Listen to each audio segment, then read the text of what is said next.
leaders at both the national and local levels. It is argued that leaders today have given up on serving the people and are instead looking at national resources to enrich themselves at the expense of the many poor. Another reality in many developing countries is the failure to have a critical mass of dedicated leaders, and in many situations when an iconic leader passes on or retires, a large gap is left behind. The situation is even worse when it comes to women, given the fact that they face many challenges as they aspire for leadership. Despite the emancipation campaign and affirmative action, some bottlenecks have persisted. For many centuries now, active politicians or leaders have continued to indicate that the future lies with the young people, and in Uganda, the young people are becoming more active politically, although political parties are still hesitant to give them more space to develop. In order to become better leaders, young people and be able to understand challenges and the needs of the country, young people need to be mentored and groomed. Now, for the last 6 years, the Forum for Women in Democracy, or FOWODE, has been training the youth in alternative and transformative leadership so they can become part of a cadre of young leaders to manage the future. So tonight we look at the leadership challenges in Uganda, the efforts to groom young people into better leaders, and the impact that is expected if such groomed young people take up the mantle. Our guests tonight: Ms. Patricia Munabi, Executive Director of the Forum for Women and Development of FOWODE. You're most welcome, Ms. Patricia Munabi. Thank you, Edmund. We're also joined by Honorable Evelyn Anite, Northern Uganda Youth MP, also spokesperson for the NRM caucus. You're most welcome, Honorable Anite. Thank you very much, Edmund. We're also joined by Ms. Agatha Ninsiima, student and aspiring leader, also a graduate from the FOWODE Transformation Leadership Training Camp. You're most welcome, Agatha Ninsiima. Thank you. Ms. Patricia Munabi, could you talk to us about this FOWODE Transformative Leadership Program? Thank you very much, Edmund, and good evening, listeners. Forum for Women in Democracy, as many of you know, is a women's rights organization. We were born in 1995, and since inception we have been building the leadership capacities of women in decision making, and also advocating for equitable distribution of resources between women and men, girls and boys, and other marginalized groups through our gender budget program. In 2004, we began to implement a young leaders program, and this program was informed by the work that we had been doing with the older women in politics, both at the local level and at the national level. One thing we found out from the work that we had been doing is that we had made a very big assumption that once women got into decision-making spaces, they would automatically begin to advocate for the integration of women's issues into laws, into policies, into all that they were engaged with. Now, at the end of one of our projects, when we were assessing the work that we had done, it became critical that we looked back to see what more we could do in the whole leadership and governance arena.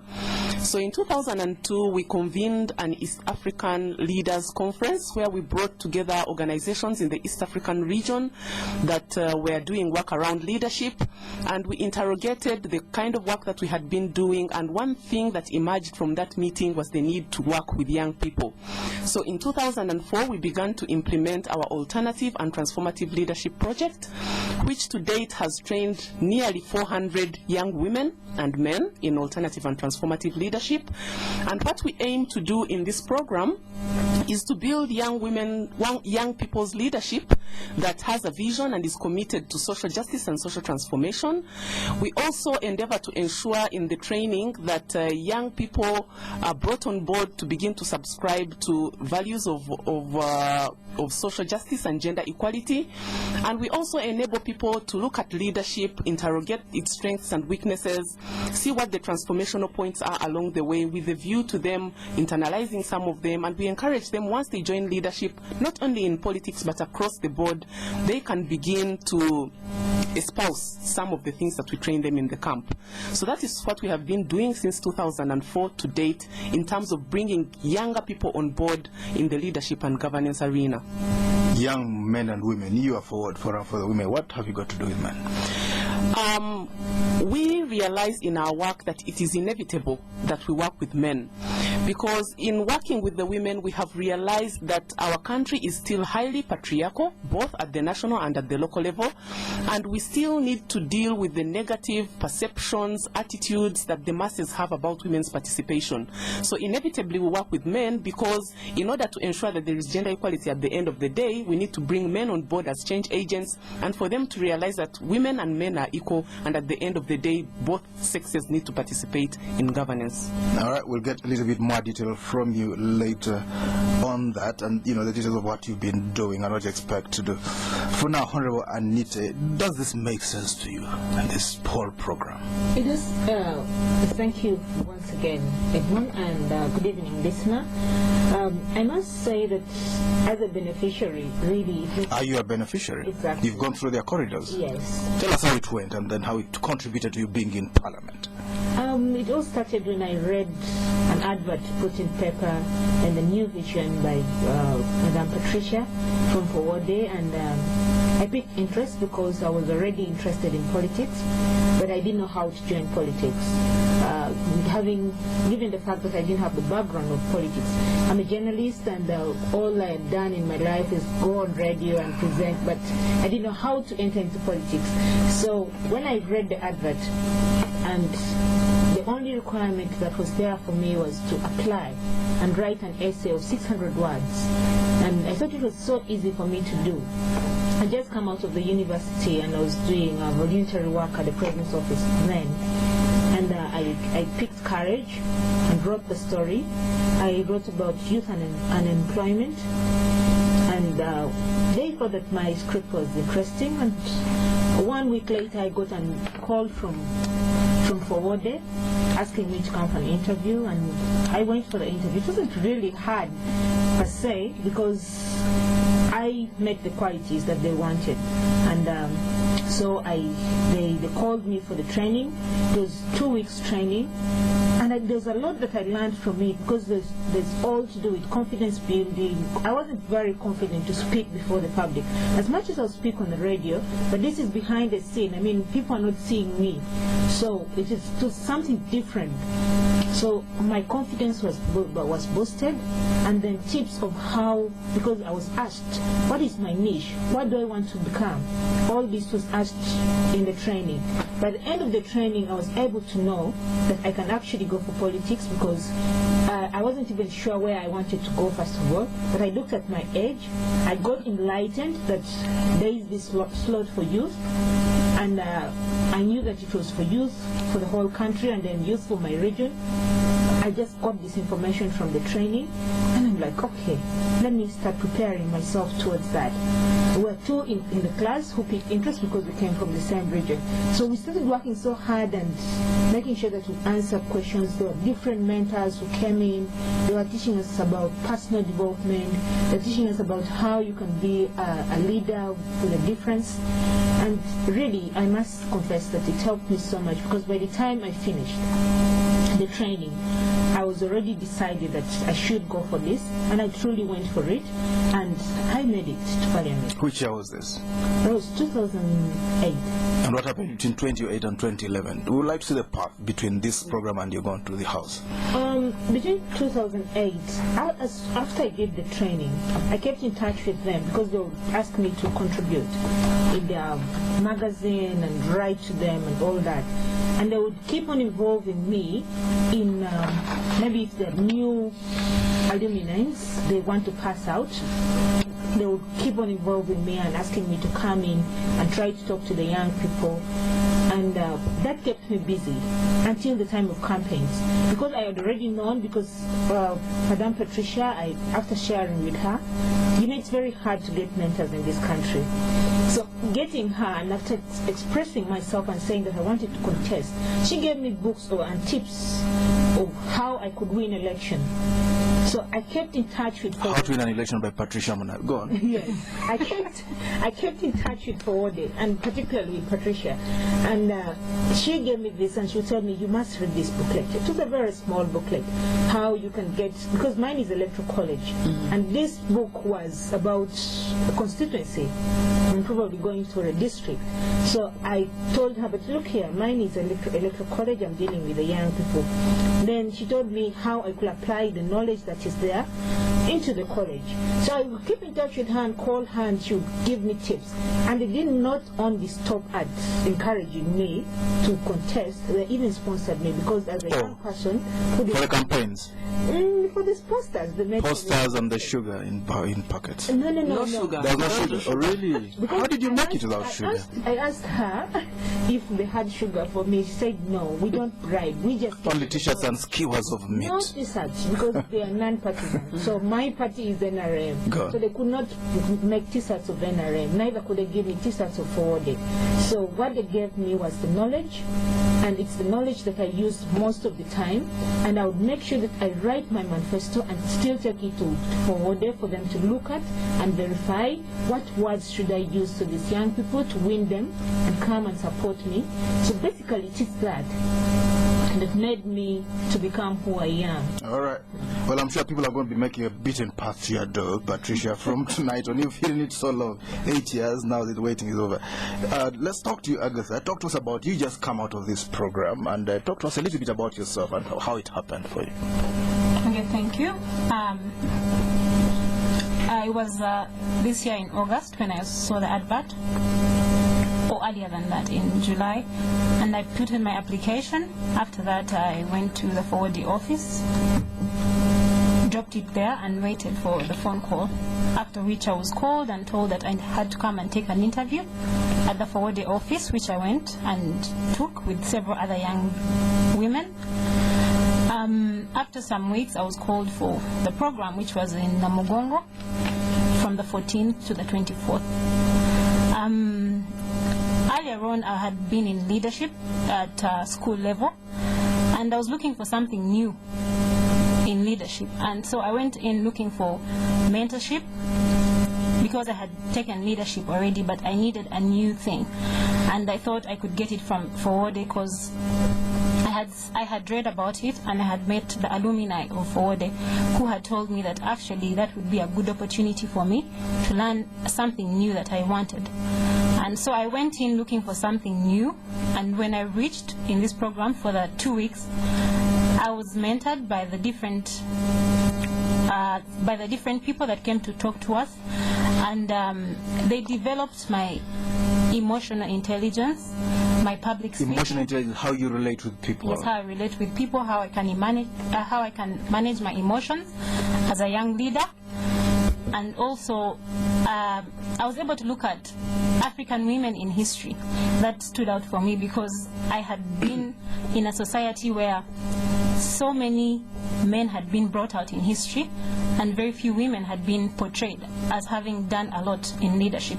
So during the program, I learned that actually women have done a lot in leadership. It's just that I had not seen documentation of their work. So at FOWODE camp, I was able to learn that actually as a young leader, as a young woman leader, I could make a difference in my society. Women had done it before, and it was possible for me to do the same that women had done. So to me, that was an eye-opener. It was the new thing that I was looking out for. And so I left the program more empowered than I had gone, because it was something new, it was something more eye-opening. And right now I know that as a woman, I can make a big difference in my society, in all levels, at the social level, at the political level, at the economic level. I can contribute to my society in a big way. And what do you want to do when you grow up? Right now, I'm a law student taking the back course at LDC, and I'm going to use the channel of advocacy. First of all, I want there to be a portrayal of women leaders. I want a documentation of work that has been done by women leaders, because history has been written from a perspective of the male domination. Yes. And right now, what I'm looking at is to bring a new history from the female perspective. Right. Let the women that have done something also be documented. Let there be history written from the female perspective. So as I advocate for women's rights as a lawyer, I want to also use my skills that I learned, because they encouraged us to read, acquire more knowledge, to write. And so I will use my skills of writing that I have learned and acquired to document women history, women leaders in history. Remarkable, focused young lady speaking with a great deal of confidence. Well, this is Spectrum on Radio 1 tonight, responding to the leadership challenges in Uganda. How can young people be mentored to become nationalists and future leaders? Our guest, Ms. Patricia Munabi, Executive Director of FOWODE, that's the Forum for Women in Democracy. Honorable Evelyn Anite, Northern Uganda Youth Mp, also spokesperson for the NRM caucus, and Ms. Agatha Ninsiima, student and aspiring leader, and a graduate of the FOWODE Transformation Leadership Training Camp. You will be able to call in and contribute to this discussion. Patricia, could you give us a format of your training? How do you do it? First of all, as I said earlier, our training was mainly based on our concern about the issues of equity and equality in Uganda, and the need for women to be able to participate in the spaces that have been created through our constitution and the other spaces, and to be able to do it effectively. And we thought that by building a cadre of young people and encouraging them to get into the various decision-making spaces, they could get in there and make a difference. So our training is premised on equality and equity, and we give a whole range of knowledge and skills. The knowledge we give is in the area of governance, and we relate it to gender and see where are the women, why aren't women participating more, what are the obstacles, what can be done to change the situation. And we do this using examples from the global level, from the regional level, and then we localize it and come to the national level and also to the local level in Uganda. And in doing this, we challenge the young people to look at the strengths and weaknesses of the various governance systems, and to see what are those strong points that they can pick up along the way that they can use once they get into leadership. We also look at culture and sexuality, and once again related to gender. And in looking at culture and sexuality, we see how both these have been used to keep women down. We know that we have very strong cultural influences in our society, and many times women are not able to participate because culture dictates that women remain in the private sphere and do not come out to the public sphere. We know that many times women's sexuality is used against them. We know very many instances where women who are standing for election are asked very queer questions because they are women. Where is your husband? Are you married? Why are you divorced? And all these issues that come up during elections. Sexist questions. They won't ask a man the same question. They would not ask a man the same question. Women are told, why don't you go and stand where you were born, when they are standing where they are married? So all kinds of questions. We also look at the African women in history that Agatha has just talked about. The reason we chose to focus on African women in history is because our history books do not talk about women. If you look at our school curriculum, both at O level and A level, most of the books that are part of the curriculum only talk about men. Exactly. And yet we know there are very many women who have participated at the local level, at the national level, and so on. So we encourage the young women to begin to write, to begin to document, because they can then become a part of the history. And you have had Agatha's own experience of how she felt that the training in that particular area went for her. We also give skills in emotional intelligence, because for us we think it is critical that women leaders are able to manage their emotions. We know they have all these things that they come across as they run for elections, as they participate in decision-making spaces. So how do they balance out their emotions so that they are able to participate effectively, but also portray that positive image of women in leadership? We also give communication skills, because as a leader, of course, you need to be able to communicate.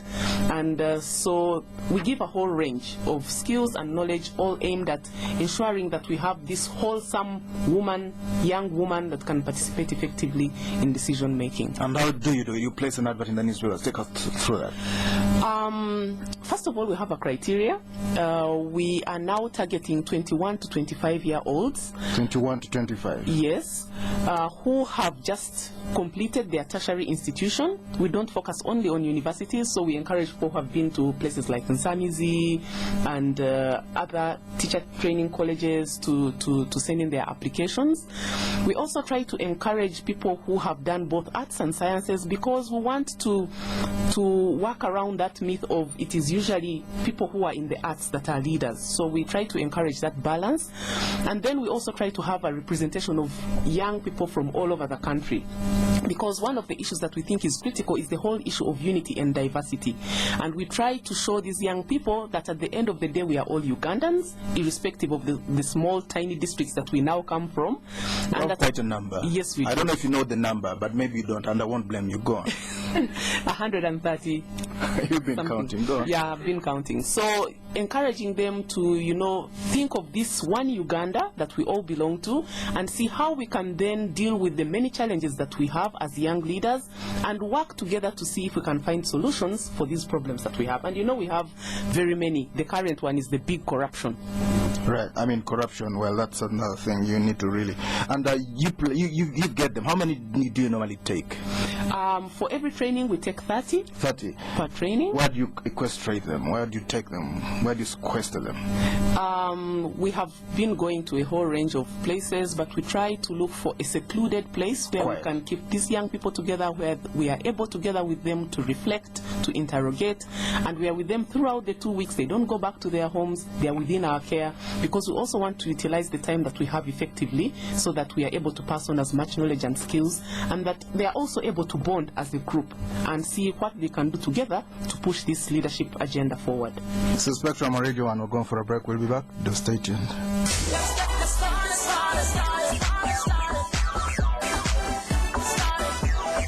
Discover the new invigorating taste of Red Vodka Lemon.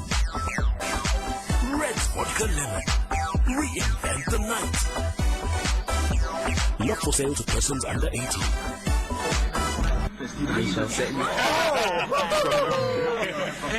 Excuse me, guys. Let me through, please. Yes.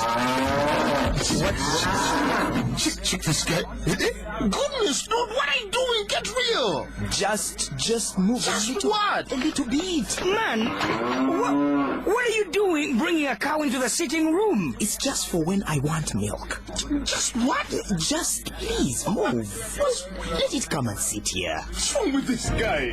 You cannot keep a cow in your home, but you can get the freshness of its milk straight from the farm into your home. Get fresh dairy milk for freshness straight from the farm every day.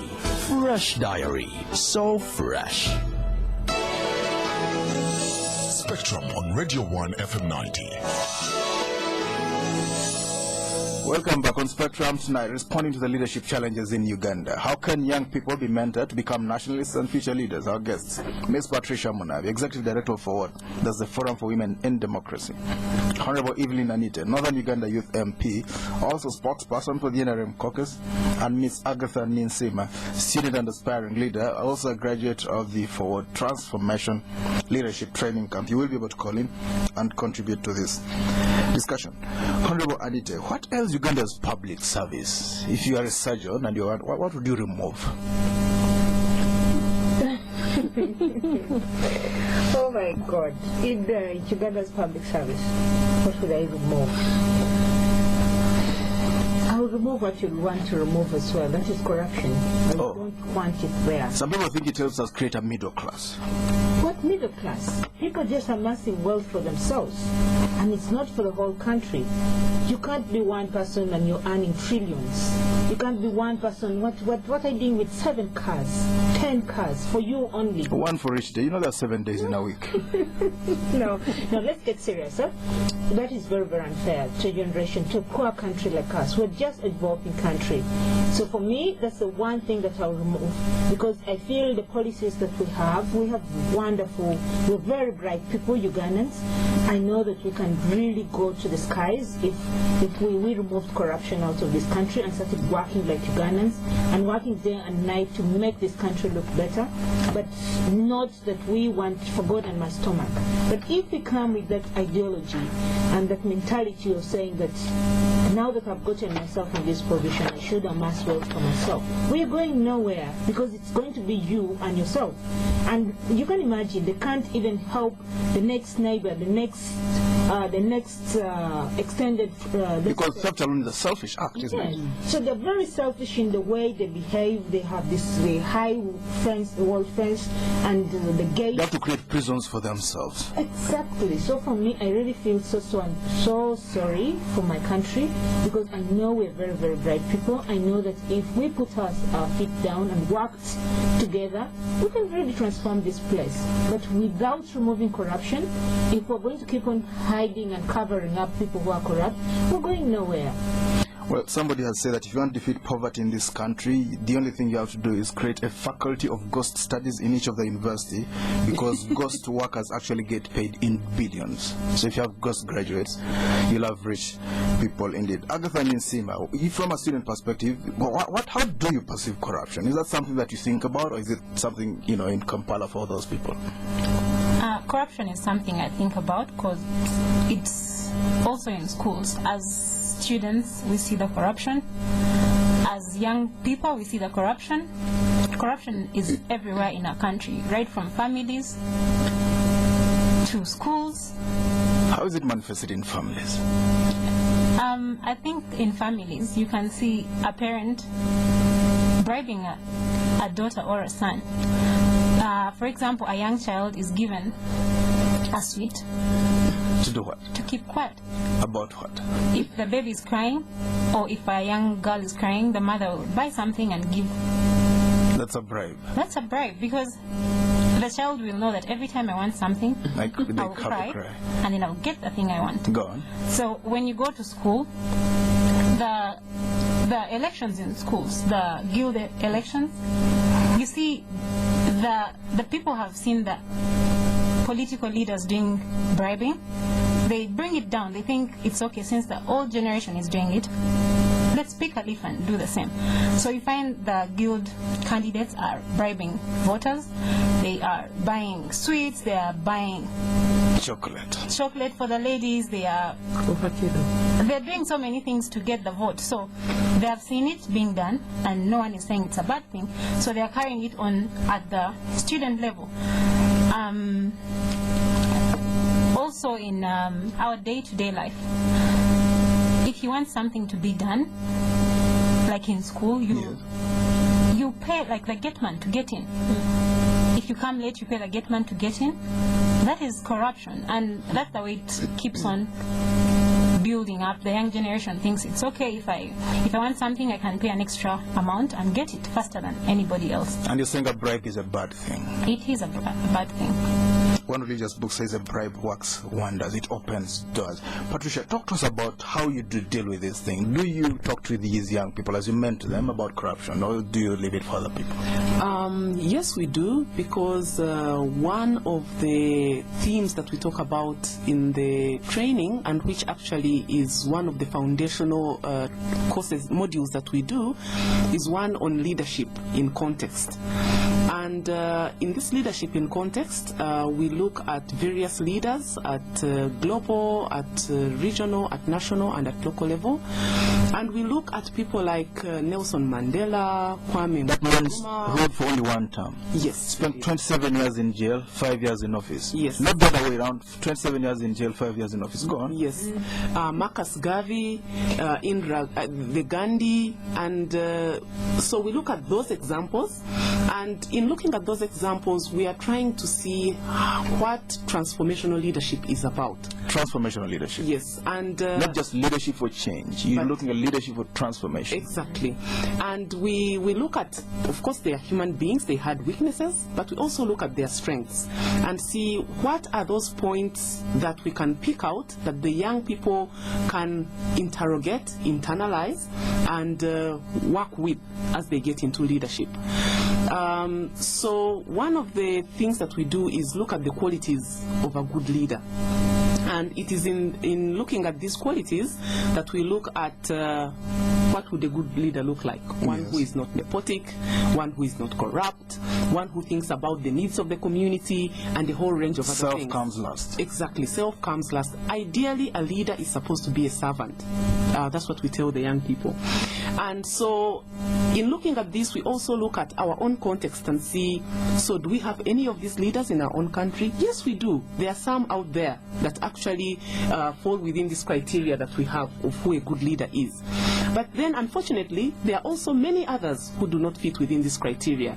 We then challenge these young people as they think of going into leadership to ensure that they adopt the qualities of a good leader. We would like them to be transformational leaders at the family level, at the community level, at the national level. And our efforts have actually borne fruit. We have many young people out of the 398 that we have trained to date who have gone into local leadership, who have gone into school leadership, who have gone into national leadership like Honorable Anite. So we are proud that we are associated with these young people, and we are still cooking. We are hoping that as we go along, as we continue to grow the numbers, we'll get more into leadership, and at the end of the day we'll see social transformation. It may not be within our lifetime, but we are hopeful that it will come. Of course, the prize that is done quickly. So you basically are looking for a critical mass, people who will say a kind of movement, not the one that you know, but a movement that, well, people will say, you know, we really have had enough of vice, we need to act with virtue. Yes, and we are not talking about personalities here, we are talking about looking at those qualities of a good leader.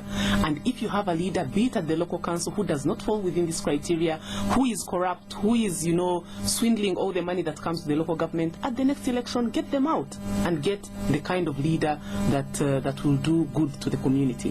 Do you hope to expand this program? I mean, 30 people per year, it's a small number. Do you expect to get to a point where you maybe handle about 10 times every year? We have been expanding it gradually. We actually started by doing only one camp a year, so we're training 30 a year. Over the last 3 years, we have begun to train 60. So we are gradually growing it, but of course we are donor funded, and many times some of these activities that we do depend on the donor funding that we get. However, the young people that we have trained in 2008 decided to form an alumni association. So we have a FOWODE Young Leaders Alumni Association, and they are continuing to pass on the information, the knowledge and skills that they gained in our training to their communities. We have a lot of good work that is going on in some of the districts, in Kasese, in Chibuku, in Gulu, and we have now also gone into universities to continue to pass on this knowledge and skills.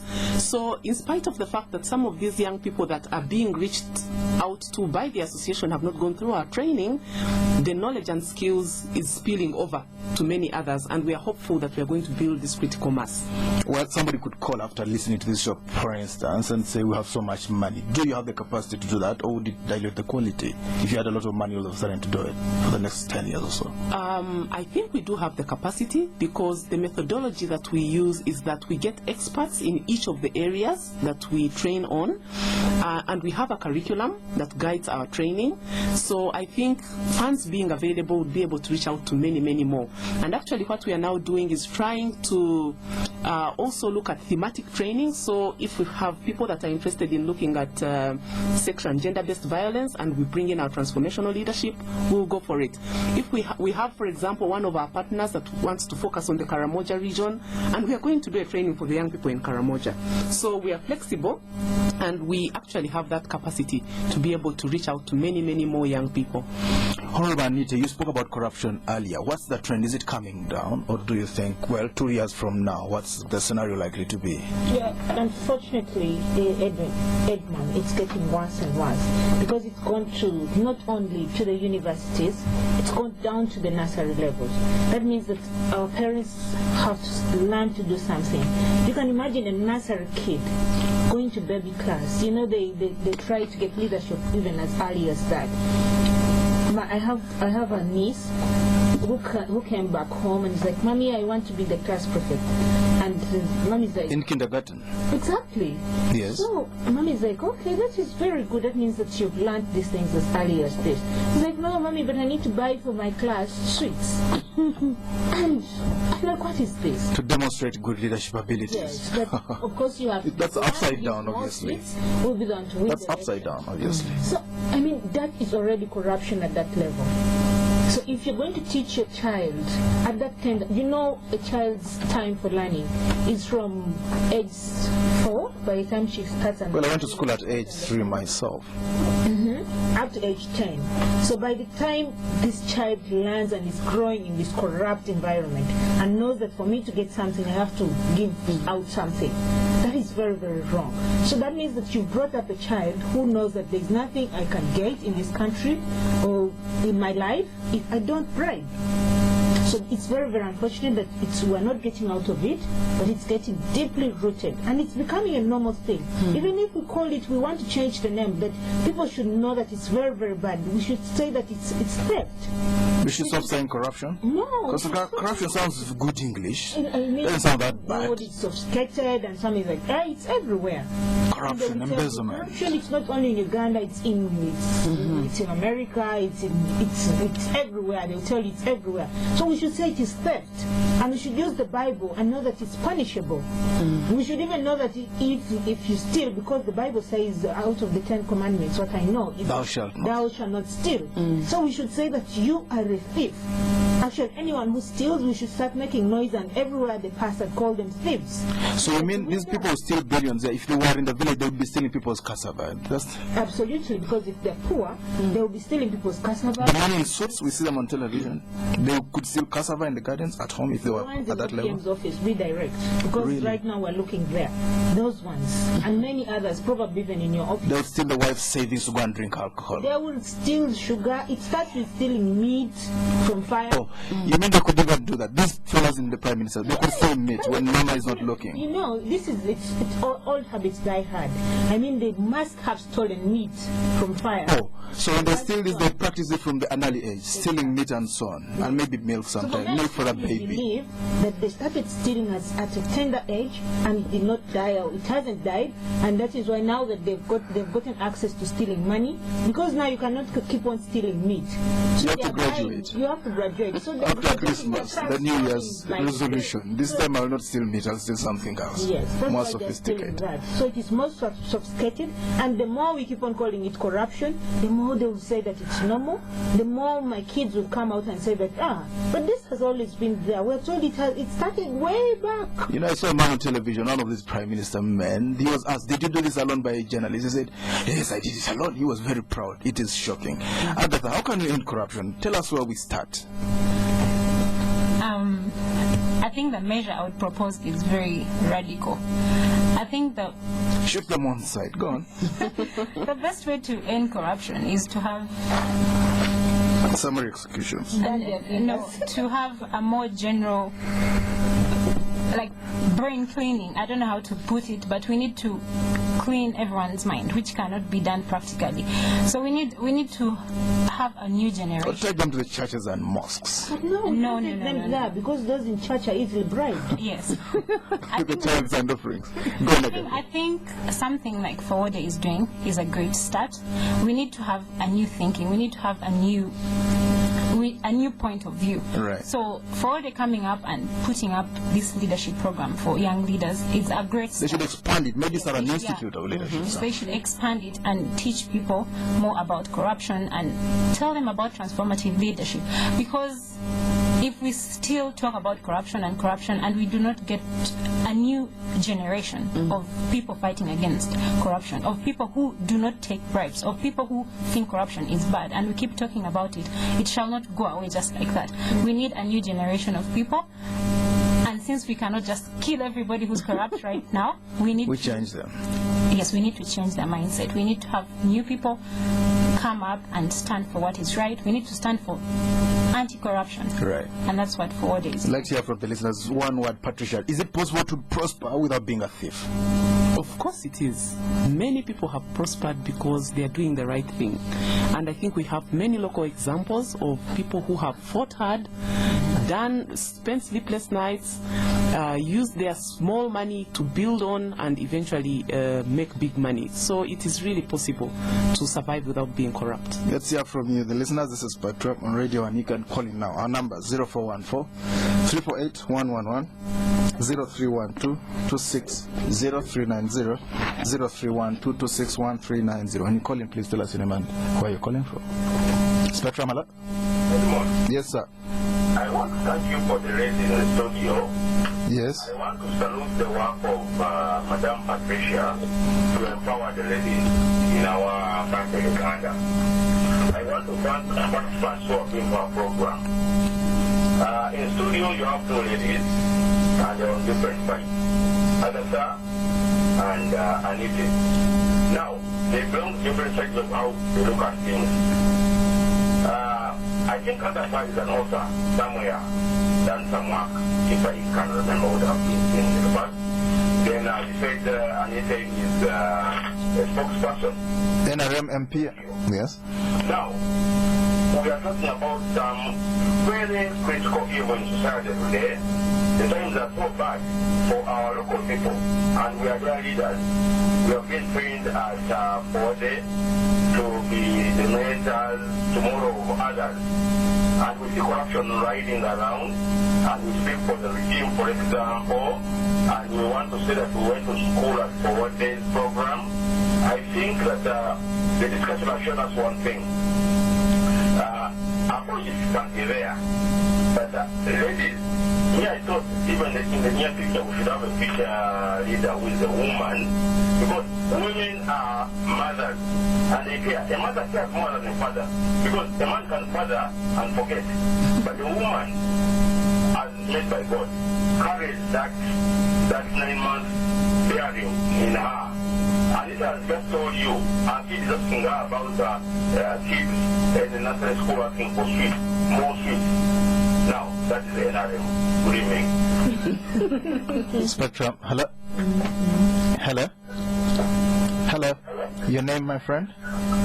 Good evening. Good evening. Your name? My name is Aware, Mr. Aware, yes?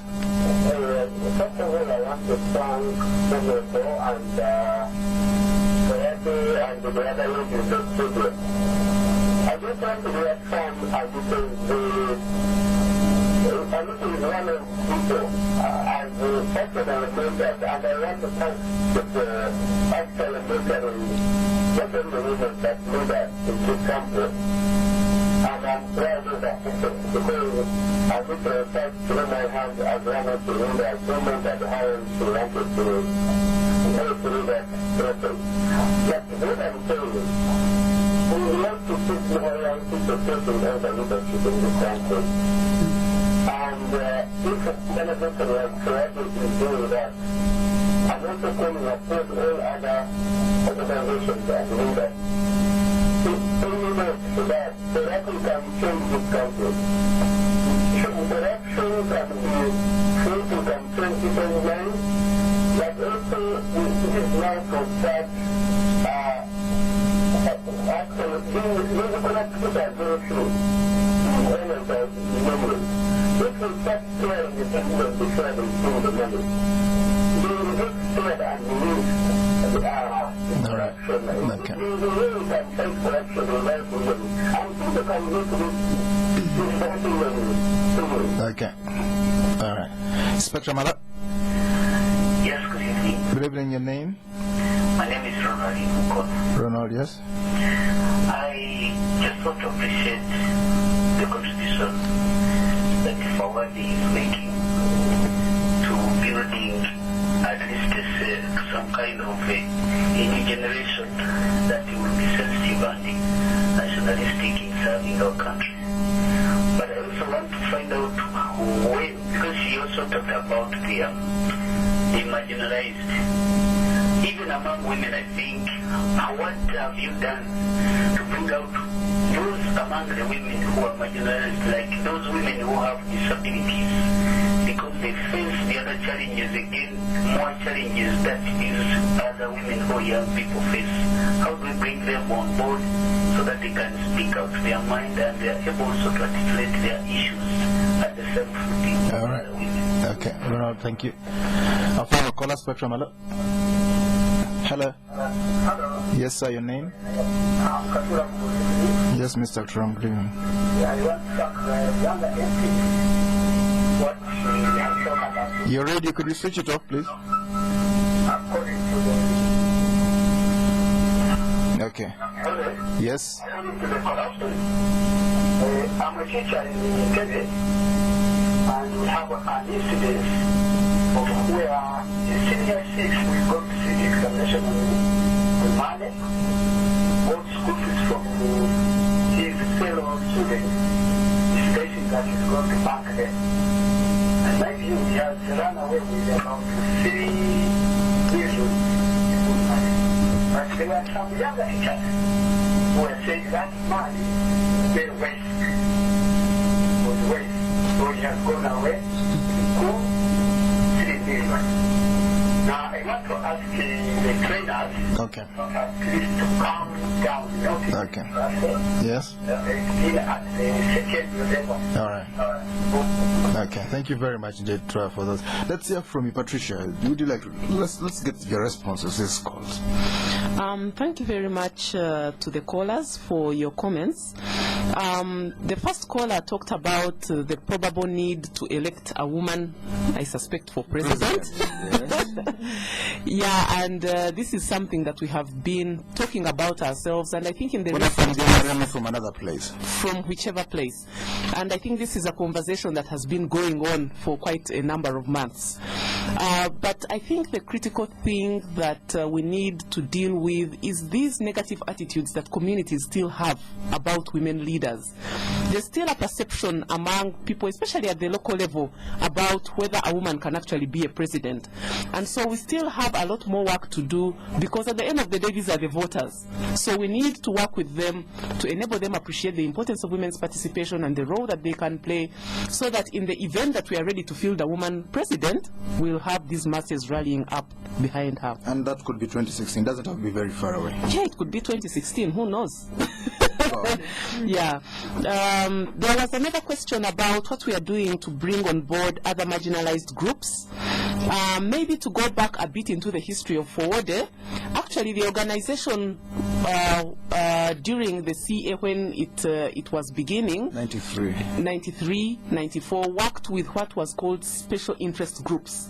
And this included the youth, the workers, the people with disabilities, and the women. And then there were a few gender-sensitive men that were brought on board.